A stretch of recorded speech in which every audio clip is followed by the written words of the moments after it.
জম্মু কাশ্মীৰৰ পহেলগ্ৰামত সন্ত্ৰাসবাদীয়ে চলোৱা আক্ৰমণৰ বিৰুদ্ধে ঢেকিয়াজুলিত ৰাষ্ট্ৰীয় বজৰং দলে তীব্ৰ প্ৰতিবাদী কাৰ্যসূচী ৰূপায়ণ কৰে।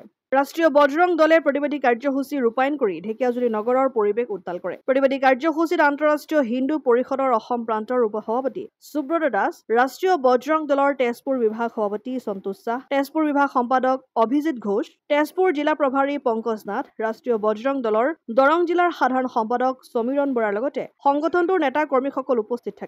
আজি এই কাৰ্যসূচীৰ কাৰণ 22 তাৰিখে যোনটো পুলৱামা ঘটনা হৈছিল তাতে গুলি মাৰোতে ধৰ্ম খুজি মাৰিছিলে, পেন খুলি মাৰিছিলে। এইবাৰ আমি তেওঁলোকৰ জাত খুজি আমি বজাৰ কিনিম, আমি হিন্দুৰ পৰা চব্জি কিনিম, মাছ কিনিম, হালাল মাংস নাখাম। গাড়ীতো যদি উঠিব লাগে এইটো হিন্দু হ'ব লাগিব। এইটো কাৰ্যসূচী লৈ আমি সনাতন ধৰ্মক অল অসম লগত ভাৰতত আমি এইটো প্ৰচাৰ কাৰ্যসূচী চলাই আছোঁ।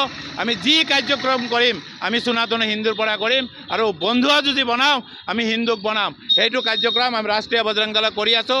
তাৰ মাজতে এটা কথা ক'ব খুজিছোঁ, আজি 3 দিন হৈছে বাংলাদেশৰ কোনজন এটা ঠেট কাটা বুলি কওঁ আমি, ঠেট কাটা টুপি পিন্ধা কোনোবা মেজৰ কমাণ্ডেণ্ট, তেওঁ কৈছে এইবাৰ পাকিস্তানৰ লগত যুদ্ধ হ'লে বাংলাদেশলৈ যাব। আৰে কুত্তা চালা চুৱাৰ, তহঁতৰ তাতে আমি পেচাব কৰি দিলে তহঁতে বাচিব নোৱাৰিবি আৰু আমাৰ তাতে যুদ্ধ কৰিলে নৰ্থ ইষ্ট লৈ যাবি। তহঁতে এইটো পাহৰি গৈছা, এইটো আহোমৰ দেশ। 17 বাৰ আমি মোগলক আগতেও কাটিছোঁ, আকৌ যদি কাটিব লাগে এইবাৰ লুংগি খুলি খুলি কাটিম। সেইখিনি বুজি ল'বি। জয় শ্ৰীৰাম, ভাৰত মাতা কি জয়। ঢেকিয়াজুলিৰ পৰা প্ৰশান্ত বৈশ্যৰ ৰিপৰ্ট, অসম আদিত্য।